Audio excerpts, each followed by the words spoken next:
Let's talk about ISO.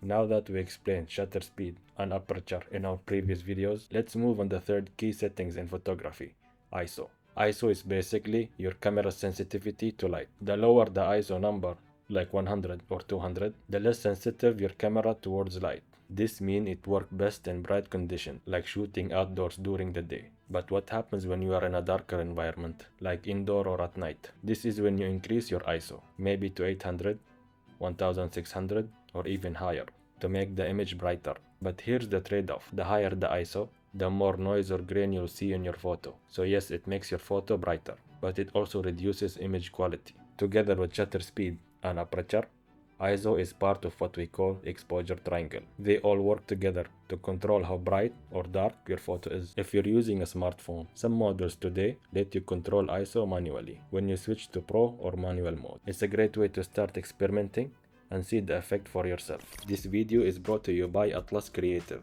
where education meets experience. We offer hands-on workshops for government and private entities across the UAE, plus full photography and videography services. Learn, create, deliver.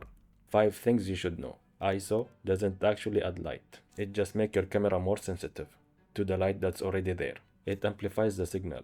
That's why you get more noise at higher ISO settings.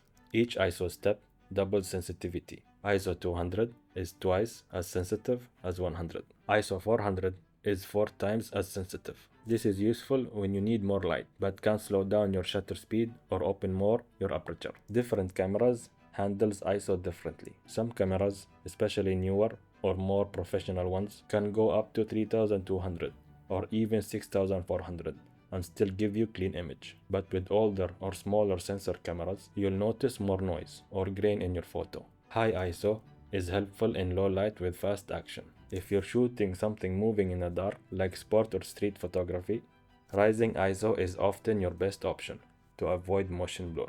You can reduce noise in editing, but it's not magic. Apps like Lightroom can clean up noise, but there's a limit. The best approach is always to keep ISO as low as you can, without underexposing the image. So to keep it simple, low ISO, clear, high quality image. High ISO, bright image in a dark scene. But again, use it wisely, based on the situation. Thanks for watching, and I'll see you in the next video.